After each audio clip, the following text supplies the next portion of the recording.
10 தினங்கள்ல துஆ விசேஷமான துஆவுக்குரிய தினங்கள், zikruக்குரிய தினங்கள். அந்த ஹதீஸ்ல வருது, வ கைரு மா குல்து அன வன் நபியூன மின் கப்லி லா இலாஹ இல்லல்லாஹ். நானும் எனக்கு முன்னால வாழ்ந்த நபிமார்களும் சொன்னதுல ஆக சிறந்த வார்த்தை லா இலாஹ இல்லல்லாஹ். ஆனா யாரும் தவறா நினைக்காதீங்க. இப்ப இஷாவுலையும் என்ன ஜிக்ருக்கு பின்னால 10 தடவை லா இலாஹ இல்லல்லாஹ் சொன்னாங்க. அதோட நாங்க போதுமாக்கி கொள்றது இல்ல. நாங்க தனியா உட்கார்ந்து அல்லாஹுடைய ஞாபகத்தோட சிந்தனையோட லா இலாஹ இல்லல்லாஹ் வணங்கப்படுவதற்கு யா அல்லாஹ் உன்னை தவிர வேறு யாரும் இல்ல. உலகத்துல யார் யார் எதை எதை வணங்குகின்றார்களோ எல்லாமே உன்னுடைய படைப்பு. அது சூரியனாக இருக்கலாம், சந்திரனாக இருக்கலாம், சிலைகளாக இருக்கலாம், கற்களாக இருக்கலாம், மலைகளாக இருக்கலாம், மனிதர்கள் மிருகங்களாக இருக்கலாம். எதை எதை வணங்குகின்றார்களோ எல்லாமே உன்னால படைக்கப்பட்டது. வணங்கப்படுவதற்கு உன்னை தவிர வேறு யாரும் இல்லை. குர்ஆன்ல ஃபஅலம் அன்னஹு லா இலாஹ இல்லல்லாஹ், அறிந்து கொள்ளுங்கள் வணங்கப்படுவதற்கு அல்லாஹ் தவிர வேறு யாரும் இல்லை. நாங்க ஒவ்வொருவரும் தனிமையில உட்கார்ந்து என்ன அந்த ஹதீஸ்ல வருது, நீங்க என்ன செய்யுங்க, தஸ்பீஹ கூடுதலா செய்யுங்க, அல்ஹம்துலில்லாஹ் கூடுதலா சொல்லுங்க, தஹ்லீல் லா இலாஹ இல்லல்லாஹ் என்பதை கூடுதலா செய்யுங்க. அதனால விசேஷமாக இந்த 10 நாட்கள் இன்றைக்கு இந்த பயான ஆர்கனைஸ் பண்ணினது ஏதோ இதுல Facebookல போட்டு ஸ்ரீலங்கா உலகத்துல எல்லாத்துக்கும் நாங்க காட்டிட்டோம் அல்ல. இங்க நீங்க நானும் சேர்த்து ஒரு 100-200 பேர் இங்க சேர்ந்தோம். எங்கட கொஞ்சம் அமல் இபாதத்துல கூடிருச்சு, எங்கட பாவங்களை விட்டோம், எங்கட தௌபாக்களை நாங்க செஞ்சோம். அதுல எங்கள்கிட்ட மாற்றம் இந்த 100-200 பேருக்குள்ள மாற்றம் வந்துருச்சுன்ற அல்ஹம்துலில்லாஹ். அதுதான் அடிப்படை நோக்கம். மேலான பெரியார்களே, சகோதரர்களே, அதனால இந்த 10 நாட்கள்ல நபி ஸல்லல்லாஹு அலைஹி வஸல்லம் என்ன அதிகமாக கூடுதலாக தஸ்பீஹ்ல, தஹ்மீதுல, தஹ்லீல்ல, ذிக்ர்ல, திலாவத்துல, துஆவுல நபி அவர்கள் ஈடுபடுவார்கள். இது முதலாவது விடயம். இரண்டாவது, இந்த 9 தினங்கள்ல நோன்பு பிடிப்பது மிக முக்கியமான ஒரு சொன்னா. இன்றைக்கே நீங்க ஆரம்பிச்சேலும் நானும் அப்படித்தான். நாங்க எல்லாம் பழவிக்கிறேன் நோன்பு, அதுக்கு சட்டப்படி ஏற்பாடு எல்லாம் செஞ்சுட்டு தான் நாங்க நோன்பு பிடிக்கணும். ஹதரத் ரசூலுல்லாஹி ஸல்லல்லாஹு அலைஹி வஸல்லம் அவர்களுடைய நோன்பு அஜீப், ஆச்சரியமான நோன்பு. என்ன, நபி அவங்க காலையில மஸ்ஜிது நபவியில ஃபஜ்ர் தொழுவாங்க. தொழுதுட்டு இஷ்ராக் எல்லாம் முடிச்சிட்டு கிட்டத்தட்ட 1 ஹவர் 1.5 ஹவர் 2 ஹவருக்கு பின்னால வீட்டுக்கு வருவாங்க. வந்து கேட்பாங்க, ஏதாவது சாப்பிட இருக்குதான்னு சொல்லி. இருக்குதுன்னா சாப்பிடுவாங்க, இல்லான்னு சொன்னா நான் நோன்பு பிடிக்கிறேன். அப்ப ரசூலுல்லாஹ்வுடைய நோன்பு என்ன, ஷஹர் இல்லாம தான் நோன்பு பிடிச்சாங்க. நஃபில் அவர்களுடைய அதிகமான நபி அவர்களுடைய நஃபில் நோன்பு என்ன, சாப்பிட்டதுக்கு ஒன்றும் இல்ல, அப்ப நான் நோன்பு பிடிக்கிறேன், தெளிவா ஹதீஸ்ல வருது. அதனால தான் சுன்னத்தான நோன்புகள் துஹர் வரைக்கும் நீயத்து வைக்கலாம். ஃபஜ்ருக்கு பின்னால நீங்க ஒன்றும் சாப்பிடல, ஃபஜ்ர்னா அஸானுடைய டைம் வந்ததற்கு பின்னால நீங்க சாப்பிடல, நீங்க குடிக்கலன்னா நீங்கள் நஃபில் நோன்புகளை என்ன செய்யலாம், துஹருக்கு முன்னால நீயத்து வச்சு கொண்டாது போதும். நபியுடைய இந்த ஹதீஸை வச்சு நபி அவர்கள் 7 மணி 7:30 மணி 8 மணிக்கு வருவார்கள். வந்து கேட்பார்கள், ஏதாவது சாப்பிட இருக்கதா, ஒன்றும் இல்லாட்டி அப்படின்னா நான் நோன்பு. அந்த ரசூலுல்லாஹி ஸல்லல்லாஹு அலைஹி வஸல்லம் அவர்களை பத்தி அறிவிக்கிறாங்க, நபி அவர்கள் 4 விடயங்களை வளமையாக தொடர்ந்து செய்து வருவாங்க. ஒன்று, இந்த துல்ஹஜ் மாதத்துடைய 9 நோன்புகள். ஹஜ்ரத் ஹப்ஸா ரலியல்லாஹு அன்ஹா அறிவிக்கிறார்கள்.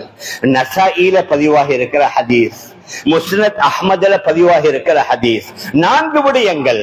ஒன்று, துல்ஹஜ் மாதத்துடைய ஆரம்ப 9 நாள். 9வது நாள் ஹாஜிமார்கள் நோன்பு பிடிக்காம இருப்பது நல்லது. என்று அன்றைக்கு அவங்களுக்கு நோன்பை விட விசேஷம் அவங்களுக்கு அரஃபா, அது ஹஜ்ஜுடைய அமல். ஆனா ஹஜ்ஜி போகாதவர்களுக்கு இந்த 9 நாள் நபி அவர்கள் தொடர்ந்து 9 நாள் நோன்பு பிடித்ததாக ஹப்ஸா ரலியல்லாஹு அன்ஹா அறிவிக்கிறாங்க. இரண்டாவது, ஆஷூராவுடைய நோன்பை நபி அவர்கள் வல்லமையாக பிடித்து வந்ததாக அறிவிக்கிறாங்க.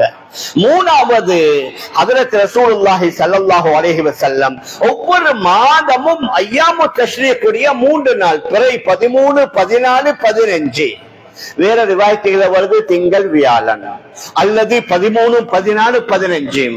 ஒன்று வாரம் திங்கள் வியாழன் அல்லது மாதத்துல 3 நோன்பு பிறை 13, 14, 15. இது 3வது.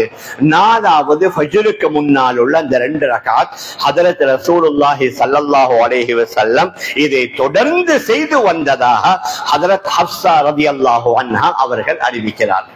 மேலான பெரியார்களே, சகோதரர்களே, அதனால அல்ஹம்துலில்லாஹ் அல்லாஹ் எங்களுக்கு ஒரு சந்தர்ப்பத்தை சந்திக்கிறான். எங்களோட நாட்டுல நாங்க பார்க்கலாம், எங்களோட நாட்டுல விட மற்ற நாடுகளை நீங்க உம்ராவுக்கு போனா தெரியும். உம்ராவுக்கு ரமதான் அல்ல மற்ற காலத்துல எப்ப போனாலும் ஹரத்துல திங்கள் வியாழன் சூப்பரா விரிக்கிறாங்க. ஏன் விரிக்கிறாங்க? அந்த திங்களும் வியாழனும் நிறைய பேர் நோன்பு பிடிக்கிறதுனால தான் அங்க சூப்பராக விரித்தி பேரித்தம் பழங்களை பன்னுகளை வைக்கிறாங்க. ஏன்? ஒரு பெரிய ஒரு கூட்டம் ஒன்று நோன்பு பிடிக்கிறாங்க. அவர்கள் நோன்புக்கு சொல்லி பெரிசா அலட்டுவது இல்ல. பேரித்தம் பழத்தை சாப்பிட்டு நீயத்து வைப்பாங்க. அதே பேரித்தம் பழத்தை சாப்பிட்டு நோன்பை திறந்துருவாங்க. மேலான பெரியார்களே, சகோதரர்களே, அதனால நல்லது என்ன, ரமதானுடைய இந்த துல்ஹஜ் மாதத்துடைய பிறை 9 நோன்பு பிடிப்பது சிறந்தது. ஒரு ஆளால 9 நாளும் பிடிக்க முடியல. அந்த 10 நாளைக்குள்ள திங்கள் வியாழன் பிடிங்க. இந்த வளமையாக திங்கள் வியாழன் பிடிப்பது சொன்னா சரி, அதுவும் உங்களுக்கு கிடைக்கல. குறைந்தபட்சம் அரஃபாவுடைய தினத்துடைய நோன்பு நபி அவர்கள் சொன்னார்கள், சியாமு யோமி அரஃபா அல்லதி துகஃபிரு ஸனத்தல்லதி கப்லஹா வ ஸனத்தல்லதி பஅதஹா. யார் அரஃபாவுடைய நாளில் நோன்பு பிடிப்பாரோ அதற்கு முந்திய ஒரு வருடத்துடைய பாவங்களுக்குரிய குற்ற பரிகாரம், அதற்கு பின்னால் உள்ள ஒரு வருடத்துடைய பாவத்துடைய குற்ற பரிகாரம். எவ்வளவு பெரிய சான்ஸ் உண்டு. இந்த 10வது நாள் பிடிக்கலாம். 10வது நாள் பெருநாள்ல நோன்பு பிடிப்பது ஹராம். அதனால சிறந்த 9 நாளும் சேர்ந்து பிடிப்பது, அல்லது 9 நாள் பிடிக்க முடியாட்டி திங்கள் வியாழன் பிடிப்பது, அல்லது அதுவும் முடியாத பட்சத்துல குறைந்தபட்சம் அந்த பிறை 9 அரஃபாவுடைய தினத்துல, இந்த அரஃபாவுடைய தினத்துல அல்லாஹ் நரகத்திலிருந்து விடுதலை செய்யக்கூடிய அளவுக்கு உலகத்துல வேற எந்த தினத்திலையும் விடுதலை செய்வதில்லை. அதனால நோன்பை பிடிச்சு நாங்க துவா செஞ்சோம். தஹஜ்ஜுடைய வேளையில, இஃப்தாருடைய நேரத்துல நாங்க பல நேரத்துல ஞாபகப்படுத்தல. சிலர்கள் பல பிரச்சனைகளுக்காக வேண்டி நான் அங்க குர்பான் கொடுத்தேன், நான் இதை சதக்கா செய்தேன், மாஷா அல்லாஹ், நல்ல விஷயம். ஆனால் இவைகள் எல்லாத்தோட எஃபெக்ட் என்னண்டா, ஒரு சிரமம் தான் நோன்பு பிடிப்பது. சிலர்களுக்கு சர்வ சாதாரணம், ஆனா இன்னும் சிலர்களுக்கு சரியான கஷ்டம். ஆனா நோன்பை பிடித்து கொண்டு அந்த நோன்புடைய வாயோட கேட்கிற துஆ கேட்குது, அதை பார்த்து அல்லாஹ் சுப்ஹானஹு வ தஆலா இறக்கப்படுவான். எங்களோட சொந்த விஷயம், குடும்ப விஷயம், பிள்ளைகளுடைய விஷயம், தொழிலுடைய விஷயம் ஏதாவது சீராகணுமா, நாங்க நோன்பை பிடித்து தஹஜ்ஜுடைய நேரத்துல, நோன்பை பிடித்து இஃப்தாருடைய நேரத்துல குறைந்தபட்சம் ஒரு 10-15 நிமிடத்தை ஒதுக்கி நாங்க அதுல துஆல ஈடுபட்டோம்னா அநேகமாக அந்த துஆவை அல்லாஹ் சுப்ஹானஹு வ தஆலா கபூல் செய்வானே. நீங்க காலை முதல் மாலை வரைக்கும் பசியோடு இருந்தீங்க, தாகத்தோடு இருந்தீங்க, ஆகமான வேலைகளை கூட விட்டீங்க, உங்களுக்கு விருப்பமான ஆசா பாசங்களை கொஞ்சம் ஒதுக்கி வச்சீங்க, அதை பார்த்து அல்லாஹ் இறக்கப்பட்டு அந்த நேரத்துல கேட்கிற துஆவை அல்லாஹ் கபூல் செய்வான். மேலான பெரியார்களே, சகோதரர்களே, அதனால அரஃபாவுடைய தினத்துடைய நோன்பு விசேஷம். அதே அரஃபாவுடைய தினத்துடைய அன்றைக்கு பிறை 9 காலையிலிருந்து தக்பீர். அதுவும் எங்கள்கிட்ட உள்ள ஒரு பெரிய ஒரு பலகீனம் தான். நாங்க மஸ்ஜிதுல தொழுது இமாம் தக்பீரை சொல்லி கொடுத்தா நாங்க எல்லாம் சேர்ந்து சொல்றது. அது மட்டுமல்லையே, தக்பீர் அந்த ஒரு 5 நாளைக்கு எங்கள்கிட்ட இரத்தத்தோட ஊறணும். காலையில எழும்பின உடனே ரோட்ல நடக்கும் பொழுது, பஜாருக்கு போகும் பொழுது, எங்கட ரூம்ல இஸ்தியாகேஸ்ல ஏறும் பொழுது, இறங்கும் பொழுது இதொன்று வரணும். எங்கட நாடுகள்ல கொஞ்சம் பஜார்ல கஷ்டம். எந்த முஸ்லிம்கள் மட்டும் இல்லையே, மற்றவங்களும் இருக்கிறாங்க. அதனால பஜார்கள் எல்லாம் எந்த அளவுக்கு இந்த ஹதீஸ் ஷரீஃப்ல புகாரியில வந்த ஞாபகம், ஹதரத் அப்துல்லாஹ் இப்னு உமர், ஹதரத் அபூ ஹுரைரா ரலியல்லாஹு அன்ஹுமா, இந்த 2 பேரும் இந்த ஐயாமு தஷ்ரீக் கூடிய நாளையில மதீனாவுடைய மார்க்கெட்டுக்கு தக்பீரை சொல்லுவாங்க. மதீனாவுடைய மார்க்கெட்டே தக்பீர்னால எதிரொலிக்குமாம், அந்த அளவுக்கு சத்தமா. மினாவுல கூடாரங்கள் சத்தமா சொல்லுவாங்க. இதை கேட்டுட்டு ஒவ்வொரு கூடாரங்கள் இந்த தக்பீருடைய சப்தம் வரும். அதனால் நாங்க எங்கட பெண்மணிகளுக்கும் சொல்லிக் கொடுக்கணும். தக்பீர் ஆண்களுக்கு மட்டுமல்ல, நாங்க சத்தமா சொல்லுவோம். பெண்கள் கொஞ்சம் சத்தத்தை குறைத்து வீட்டுக்குள்ள நாங்க சொல்றத பார்த்து எங்கட பிள்ளைகள் படிக்கணும். எங்கட மகனும் மகளும் பார்க்கணும். எங்கட பேரன் பேத்திகள் பார்த்து அவங்களும் இத செய்ய ஆரம்பிக்கணும். ஏன்? முழுக்க முழுக்க ஏகத்துவம். அல்லாஹு அக்பர் கபீரா வல்ஹம்துலில்லாஹி கஸீரா வ சுப்ஹானல்லாஹி புக்ரத வ அஸீலா. அல்லாஹ் தான் ஆக பெரியவன், முழு புகழும் அவனுக்குரியது தான். அவனை நான் தூய்மைப்படுத்த லா இலாஹ இல்லல்லாஹு வஹ்தா, வணங்கப்படுவதற்கு அவனை தவிர வேறு யாரும் இல்ல. ஸதக வஅதா, அவன் அவனுடைய வாக்கை உண்மைப்படுத்தினான். நபி அவங்களுக்கு சொன்னானே, உங்களுக்கு நாங்க மக்காவை வெற்றி பெற செய்து தருவோம். ஸதக வஅதா, அவன் வாக்கை உண்மைப்படுத்தினான். வனஸர அப்தா, தன்னுடைய அடிமை. அல்லாஹ்வுடைய மாண்பு, அல்லாஹ்வுடைய கண்ணியத்தை பத்தி அந்த தக்பீர்ல சொல்லப்படுது. அதனால ஃபர்தான தொழுகைகளுக்கு பின்னால மட்டுமல்ல, நாங்க சுன்னத் தொழுகிறோம், முந்தின சுன்னத் தொழுகிறோம், பிந்தின சுன்னத் தொழுகிறோம். அந்த பெருநாளுடைய தினம். அதனால தான் குர்ஆன்ல வருது, இன்னா அஅதைனாக்கல் கௌசர், நாங்க உங்களுக்கு நிறைய கைறுகளை தந்தோம், நலவுகளை தந்தோம். ஃபஸல்லி லிரப்பிக வன்ஹர், உங்க ரப்புக்காக வேண்டி நீங்க தொழுங்க, இன்னும் நீங்க அருங்க என்ற இந்த ஆயத்தை வைத்து அந்த துல்ஹஜ் மாதத்துல பிற 10 13 வரைக்கும் உதுஹியாவுடைய அமல் மிக முக்கியமான ஒரு அமல். நபி அவர்கள் சொன்னார்கள், மன் வஜத சிஅத்தன் லிஐ யுضحிய ஃபலம் யுضحி, யாரு உதுஹியா கொடுப்பதற்கு சக்தி இருந்தும் யாரு கொடுக்கலையோ ஃபலா யஹ்தரன்ன முஸல்லானா, அவங்களோட தொழுகிற இடத்துக்கே வர வேண்டாம். அதாவது ஒவ்வொரு உதுஹியாவுடைய மிருகத்திற்கும் லிக்குல்லி ஷஅரத்தின் ஹஸனா, ஒவ்வொரு மயிலுக்கும் ஒரு நன்மை. முதலாவது சொட்டு ரத்தம் கீழே உழுவுற நேரத்திலேயே அதை கொடுக்கக்கூடியவருடைய பாவங்களை அல்லாஹ் மன்னிக்கின்றான். ஷாஃபி மذஹப்ல வலியுறுத்தப்பட்ட சுன்னா, ஹனஃபி மذஹப்ல வாஜிப். ஆனா ஷாஃபி மذஹப்ல மிக முக்கியமான ஒரு சுன்னா உதுஹியாவுடைய அமல்.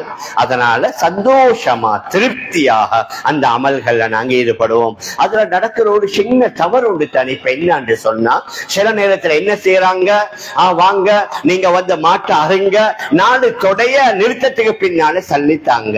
அது பிழை. முதல்ல மாடோ ஆடோ ஒட்டகமோ அதுக்கு நாங்க சொந்தக்காரனாக ஆகணும். சொந்தக்காரனாக ஆனா தான் எங்களுக்கு நியத்து வச்சு எங்களுக்கு அறுக்கலாம். நாங்க தொடைய வாங்கினா இறைச்சி வாங்குற மாதிரி தான், அது உதுஹியாவாக ஆகாது. அதனால எங்க சமூகத்துல நடக்க முந்தியெல்லாம் அப்படித்தானே நடந்துச்சு. முந்தி பார்த்து ஒரு வேலையை அடிப்பாங்க, சொல்லுவாங்க இத்தனை ராத்தல் இருக்கும், இத்தனை கிலோ இருக்கும். நாங்க 3-4 லட்சம் கொடுத்து மாடு வாங்குறோம். அதுல ஒரு 3-4 கிலோ குறைஞ்சா என்ன, கூடினா என்ன? நாங்க லட்சக்கணக்கில் கொடுக்கிறோம். அதுல ஒரு 5000-10,000 பார்த்து எங்களை முழு உதுஹியாவுடைய நன்மையை வீணாக்க இயலாது. எங்களை சமூகத்துல பொதுவாக நடக்கிறது என்ன, ஒரு அந்த மிருகத்தை விற்கிறவரை சொல்லுவாரு, ரைட் நீங்க வந்து எடுத்துக்கொண்டு போங்க, நீங்க அருங்க, அழுத்தத்தை பிறகு 4 தொடையை நாங்க நிறுக்கிறோம், எத்தனை கிலோ எத்தனை ராத்தல் வருதோ நீங்க சல்லியை தந்துட்டு போங்கன்றது இயலாது. முதல்ல அந்த மாட்டை, அந்த ஆட்டை அல்லது அந்த ஒட்டகத்தை பணத்தை கொடுத்து நாங்க வாங்கிடணும். உங்கள்கிட்ட முழு பணம் இன்றைக்கு கொடுக்க வசதி இல்ல, அட்வான்ஸ கொடுத்து கன்ஃபார்ம் பண்ணிட்டீங்க. அவர் உங்களுக்கு இந்த மாட்டை விட்டுட்டாரு, அதாவது விலையையும் நிர்ணயித்தாரு. 3 லட்சம் 4 லட்சம், நீங்க இன்னைக்கு 1 லட்சம் கொடுத்தீங்க, நாளைக்கு 2 லட்சம் கொடுக்குறீங்க, பிரச்சனை இல்ல. விலை நிர்ணயிக்கப்பட்டு நீங்க 100க்கு 100 சொந்தக்காரனாக ஆனாத்தான் உங்களுக்கு என்ன செய்யலாம், அறுக்கலாம். அதுல 7 பங்குகள். வசதி இருந்தா ஆக நல்ல மென்னா ஒரு ஆள் முழுக்க ஒரு மாட்டை கொடுக்கிறது தான் ஆக சிறந்தது. ஹதரத் ரசூலுல்லாஹி ஸல்லல்லாஹு அலைஹி வஸல்லம் ஹஜ்ஜத்துல் வதாஅல 100 ஒட்டகங்களை குர்பான் கொடுத்தாங்க. நபி அவங்கள்ட்ட பெரிய வசதிகள் இல்ல, நான் நினைக்கிறேன் ஹதரத் அலி ரலியல்லாஹு அன்ஹு யமன்ல இருந்து எடுத்துக்கொண்டு வந்தாங்க 100 ஒட்டகம். நபி அவர்கள் 63 ஒட்டகத்தை தன்னுடைய கையால் அறுத்துட்டு மீதமுள்ள 37 ஹதரத் அலிக்கு கொடுத்தாங்க. அப்ப 100 ஒட்டகம் என்றது என்ன சாதாரணமான ஒன்றா? ஒரு மாடு அறுத்தாவே அந்த இடம் எப்படி? அதை விட ஒரு 2 மடங்கு கூட 3 மடங்கு கூட ஒட்டகம். நபி அவர்கள் 100 ஒட்டகத்தை ஹஜ்ஜத்துல் வதால அறுத்தாங்க. ஹஜ்ரத் ஹக்கீம் இப்னு ஹிஸாம் ரலியல்லாஹு அன்ஹு அவர்களை பற்றி வருது, அவர்கள் 100 ஒட்டகத்தையும் 100 அடிமைகளையும் ஹஜ்ஜுக்கு எடுத்துக்கொண்டு வருவாங்க. அரஃபாவுடைய தினத்தில 100 அடிமைகளை உரிமை விடுவாங்க. 100 அடிமை என்ற கிட்டத்தட்ட 100 வாகனம் மாதிரி.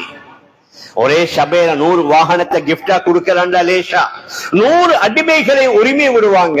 அடுத்த நாள் பெருநாளுடைய தினத்தில் 100 ஒட்டகைகளை அறுத்து குர்பான் செய்வாங்க. மேலான பெரியார்களே, சகோதரர்களே, அதனால ஆக சிறந்தது என்ன? மாடுண்டா 7 பேர் சேரலாம். அதுக்கு நிறைய ஹதீஸ்கள் வந்திருக்குது. உங்களுக்கு ஹுத்பால் எல்லாம் உலமாக்கள் இன்ஷா அல்லாஹ் ஞாபகப்படுத்துவாங்க. அதனால என்ன, அந்த உதுஹியாவுடைய அமல் மிக சிறந்த ஒரு அமல். அதுல என்ன, ஏழைகளுக்கு அந்த நாட்கள்ல தான் மாமிசம் சாப்பிடுவதற்குரிய சந்தர்ப்பங்கள் கிடைக்கும். குர்ஆன்களை நாங்க சொல்லுவது, அதே மாதிரி உதுஹியா எல்லாம் கொடுப்பது. அதனால இவைகள் எல்லாத்துடைய நோக்கம் என்ன? எல்லாத்துடைய நோக்கம் என்னண்டா, இங்க நோக்கமே தியாகம். உதுஹியா உருவானது எதனால? ஒரு குடும்பத்துடைய தியாகம். ஹஜ்ரத் இப்ராஹிம் அலைஹிஸ்ஸலாத்து வஸ்ஸலாம் அவர்களுடைய 3 மிக முக்கியமான தியாகங்களை மையமாக வைத்துத்தான் இந்த ஹஜ்ஜுடைய காலத்துல மிக அதிகமான அமல்கள். அவர்கள் வாலிபனாக இருக்கும் பொழுது ஏகத்துவத்திற்காக வேண்டி பேசினாங்க. அதனால் அவர் நெருப்புல தூக்கி எறியப்பட்டார். குர்ஆன்ல மிக தெளிவாக வருது. அந்த நெருப்பிலிருந்து அல்லாஹ் ஹஜ்ரத் இப்ராஹிம் அலைஹிஸ்ஸலாத்து வஸ்ஸலாம் அவர்களை பாதுகாத்தான். தன்னுடைய உயிரை துச்சமாக மதித்து அல்லாஹ்வுக்காக வேண்டி தன்னுடைய உயிரை கொடுப்பதற்கு முன்னால வந்தார்கள். அதனால் அந்த தியாகத்திற்கு அல்லாஹ்வால கொடுக்கப்பட்ட பரிசு தான் ஒவ்வொரு தொழுகையில நாங்க அத்தஹியாத்துல ஹஜ்ரத் இப்ராஹிம் அலைஹிஸ்ஸலாத்து வஸ்ஸலாம் அவங்களோட பெயரை ஞாபகப்படுத்துகின்றோம்.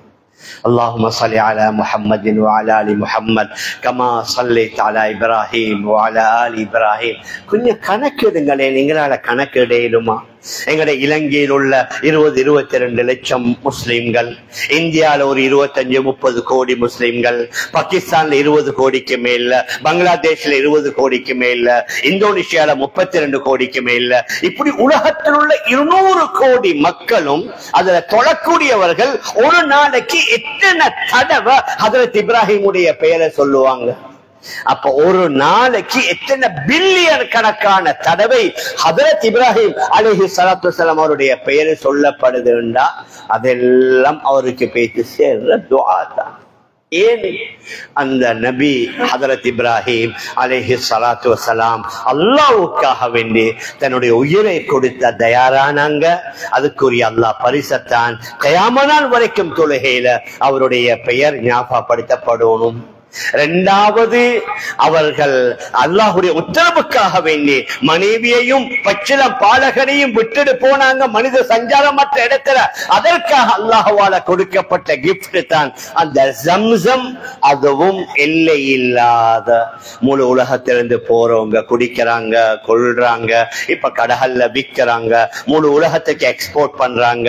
ஆனா அந்த சின்ன கிணறு வத்தியதாக வரலாறு இல்ல.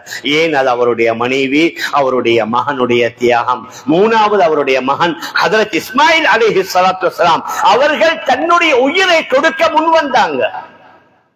பாப்பா கேட்கிறாங்க, யா புனைய இன்னி அரா ஃபில் மனாம் அன்னி அஸ்பஹுக ஃபன்துர் மாதா தரா. மகன், உங்களை அறுப்பதாக நான் கனவுட கண்டேன். நீங்க கேட்கிறது கனவு தானே என்று சொல்லி, நபிமார்களுடைய கனவும் வஹி. ருயல் அன்பியாஇ வஹியுன். நபிமார்களுடைய கனவுகளும் வஹி. எங்களோட கனவு வஹி இல்ல. நாங்க கனவுகள் ஏதாவது கண்ட அலட்ட வேண்டிய தேவையும் இல்ல. கனவு அத பெரிசா அலட்டி கொண்டு யோசிச்சு கொண்டு சில பெண்மணிகள் நான் அப்படி கனவு கண்டேன், நான் இப்படி கனவு கண்டேன், அதுக்குத்தான் பேரு கனவு. கனவுல எல்லாம் வரும். நாங்க நினைவுல நினைக்கிறது எல்லாம் கனவுல வரும், அது அலட்ட தேவையில்ல. ஆனா நபிமார்களுடைய கனவு வஹி. ஹஜ்ரத் இப்ராஹிம் அலைஹிஸ்ஸலாத்து வஸ்ஸலாம் மகன்கிட்ட கேட்கிறாங்க, மகன் உங்களை அறுப்பதாக நான் கனவுல கண்டேன், ஃபந்துர் மாதா தரா. என்ன சொன்னாங்க? யா அபதி இஃஅல் மா துஅமர் சதஜதுனி இன்ஷா அல்லாஹு மினஸ் ஸாபிரீன். வாப்பா, உங்களுக்கு எது ஏவப்பட்டதோ அதை நீங்க செஞ்சு முடிங்க. பொறுமையாளர்களில் என்னை நீங்க பெற்றுக் கொள்வீங்க. நான் பொறுமை செய்கிறேன். அந்த இடத்துல நான் இந்த வார்த்தையை கூட யூஸ் பண்ணல. அல்லாஹ் நாடினால் பொறுமையாளர்களில் நீங்க என்ன பெற்றுக் கொள்வீங்க. உங்களுக்கு எது ஏவப்பட்டதோ அதை செய்யுங்க. ஆனா வாப்பாவால புள்ளை அறுக்கிறது என்பது லேசான விடயமா? ஆனா அல்லாஹ்வுடைய சோதனையை பாருங்க. அதனால தான் அல்லாஹ் குர்ஆன்ல கூறுகின்றான், இன்னஹாதா லஹுவல் பலாஉல் முபீன். நாங்க இப்ராஹிமுக்கு கொடுத்த சோதனை உண்மையிலேயே பெரிய சோதனை. சில நேரத்துல மாணவர்கள் எழுதிட்டு வந்து சொல்லுவாங்க பேப்பர் கொஞ்சம் கஷ்டம் உண்டு. ஆனா அந்த பேப்பரை எடுத்த அந்த சேர்மாரோ அல்லது முக்கியஸ்தர்களோ சொல்றாங்க, இந்த தடவை நாங்க ஃபைனல் எக்ஸாம் கொஞ்சம் பாரமா தான் எடுத்தோம்னா கேள்வி கஷ்டமா இருக்கும். அல்லாஹ் தான் ஹஜ்ரத் இப்ராஹிம் அலைஹிஸ்ஸலாத்து வஸ்ஸலாம் அவர்களை சோதித்தான். அல்லாஹ் கூறுகின்றான், அவரை நாங்க பெரிய ஒரு சோதனையை கொடுத்தோம். ஹஜ்ரத் இப்ராஹிம் வருது ஹதீஸ்ல, நபிமார்களுக்கு சாதாரணமான 100 பேருடைய சக்தி. ஒவ்வொரு நபிக்கும் அல்லாஹ் சாதாரணமான 100 பேருடைய பலத்தை கொடுத்திருக்கிறான். அந்த 100 பேருடைய பலத்தை வைத்துத்தான் தன்னுடைய மகனை அறுக்குகிறார்கள். ஆனால் அவர் அறுபடல்ல.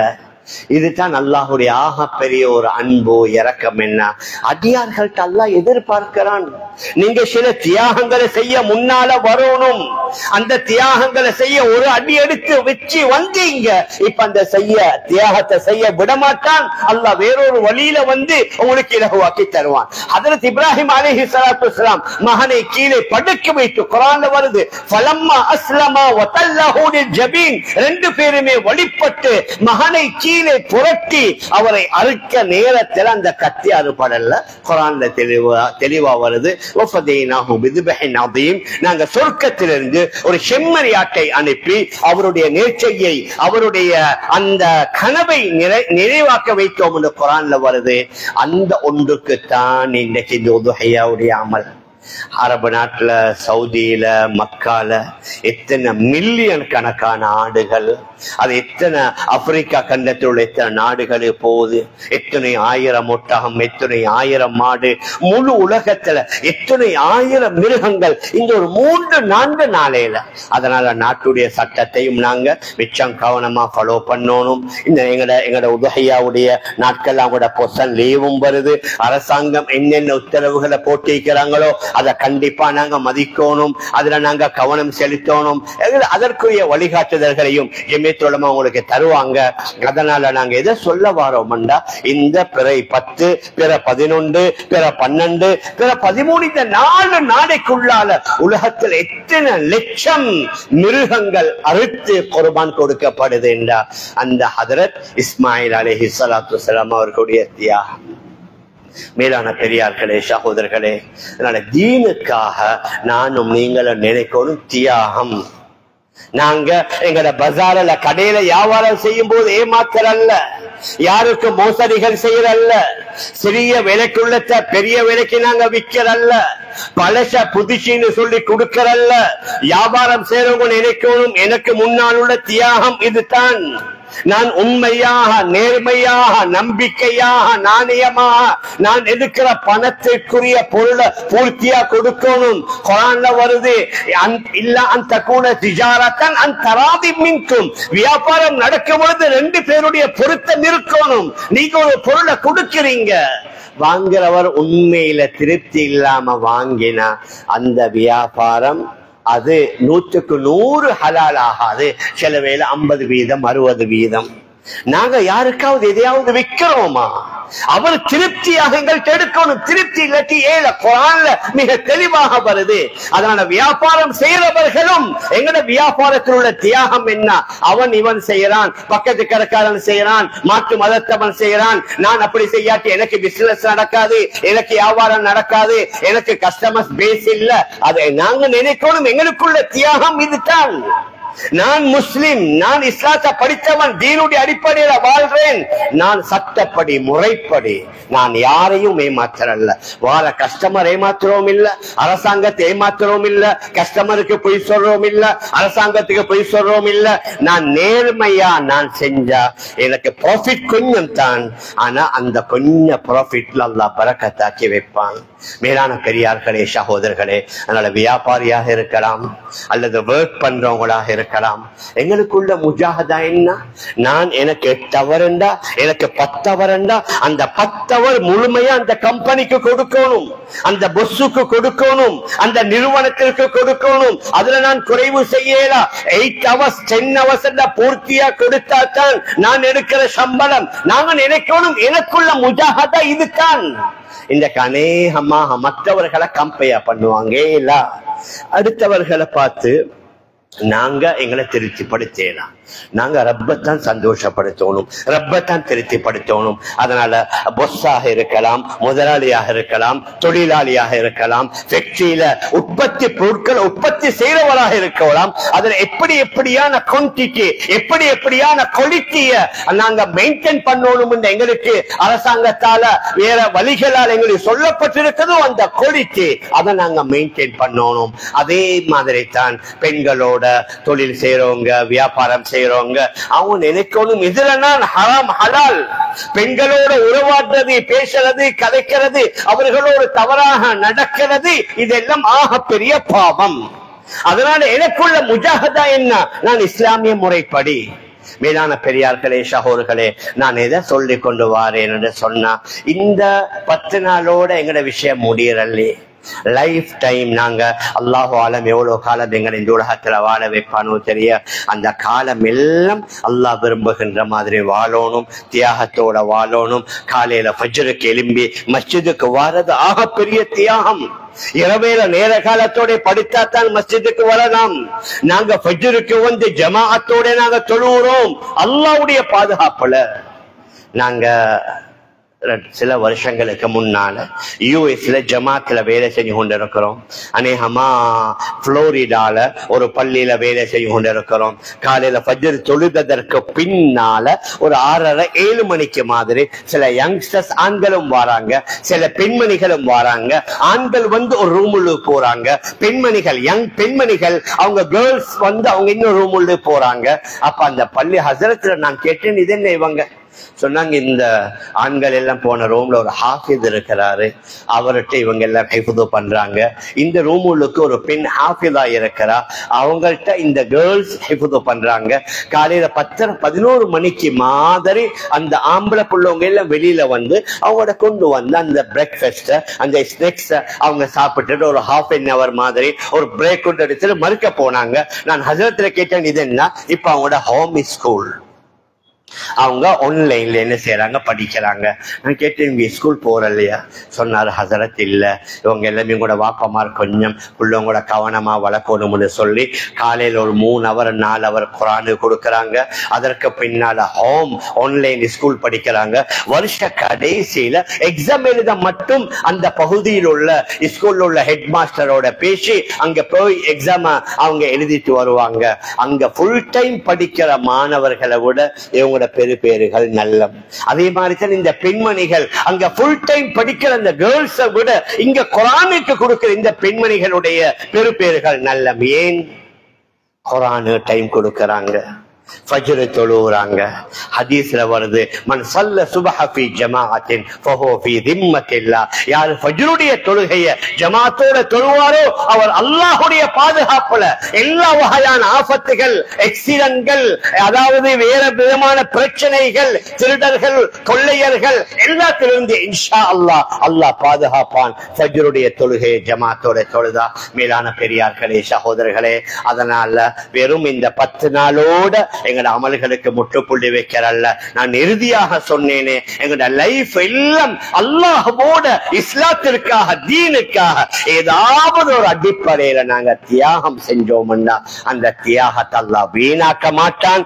எப்படி ஹதரத் இப்ராஹிம் அலைஹிஸ்ஸலாத்து வஸ்ஸலாம் அவருடைய ஒவ்வொரு தியாகத்திற்கு அல்லாஹ் இப்படி கூலிகளை கொடுத்தானோ அதே மாதிரி இன்ஷா அல்லாஹ் எங்களுக்கும் நல்ல கூலிகளை உலகத்துல தருவான், மறுமையில தருவான். அதனால எந்த கட்டமாக இருந்தாலும் இதுல மார்க்கம், இதுல ஷரியா, இதுல தீன், அல்லாஹ் எதை விரும்புகின்றான் அதை நாங்க எடுத்து நப்சுக்கு, ஹவாவுக்கு, ஆசைக்கு, பணத்திற்கு வழிபட்டு தீனை விட்டுடாம அல்லாஹ்வுடைய சந்தோஷத்தை முன்னால வைத்து நாங்க வாழ்ந்தோம்னா எங்களோட வாழ்க்கையும் அல்லாஹ் சிறப்பாக்குவான், மறுமையுடைய வாழ்க்கையும் சிறப்பாக்குவான். அந்த அடிப்படையில நாங்க எங்களோட வாழ்வை அமைத்துக் கொள்ள எல்லாம் வல்ல அல்லாஹ் நம் அனைவர்களுக்கும் தௌஃபீக் செய்வாராக. ஆகவே அல்லாஹ் நம் எல்லோருடைய பாவங்களை மன்னிப்பாயாக.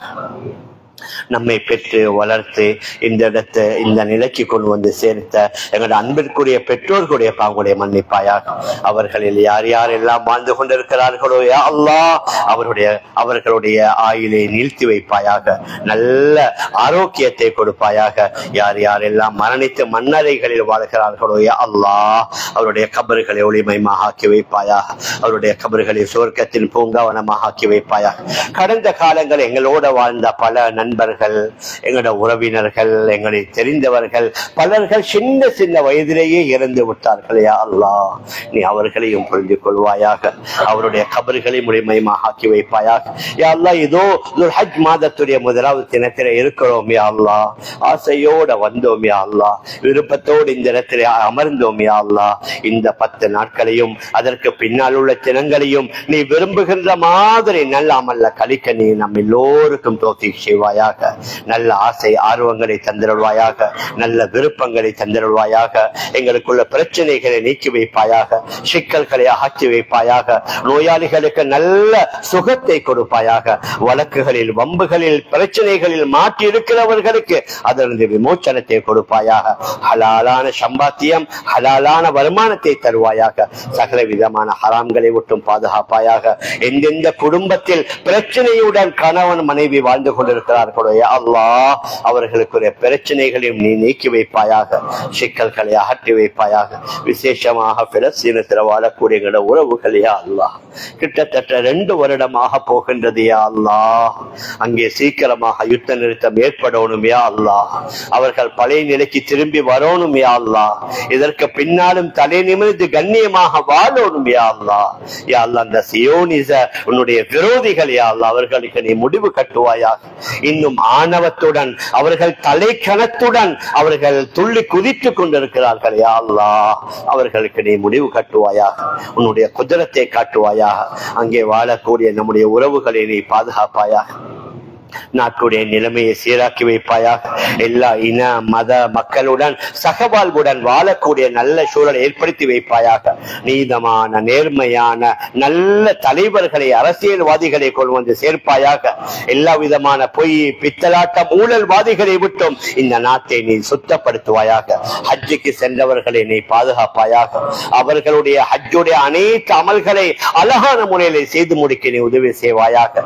எல்லா வகையான ஆபத்துகள் அவர்கள் எல்லோரையும் பாதுகாப்பாயாக. எங்கள் ஒவ்வொருவருக்கு ஒவ்வொரு வகையான தேவைகள் யா அல்லாஹ் அதை நீயே அறிந்திருக்கிறாய் யா அல்லாஹ். அடுத்தவர்கள்ட்ட சொல்லி ஒன்றும் நடக்காது யா அல்லாஹ். எங்கள் ஒவ்வொருவருடைய ஒவ்வொரு வகையான தேவைகளை நீ நிறைவேற்றி தந்திருவாயாக. எங்கள் எல்லோருடைய முடிவை நல்ல முடிவாக ஆக்குவாயாக. களிமாவுடன் மரணிக்கக்கூடிய பாக்கியத்தை தருவாயாக. நம் எல்லோரையும் ஜன்னத்துல் ஃபிர்தௌஸ் என்ற சொர்க்கத்திலே சேர்த்து வைப்பாயாக. இந்த சிறிய துஆவை ஏற்று கபூல் செய்வாயாக. ரப்பனா ஆத்தினா ஃபித் துன்யா ஹஸனா வ ஃபில் ஆখিরাতি ஹஸனா வ கினா அதாபன்னார். ரப்பனா இக்ஃபிர் லனா வர்ஹம்னா வ லிவாலிதீனா. ரப்பனா ரப்பிர்ஹம்ஹுமா கமா ரப்பயானி ஸகீரா.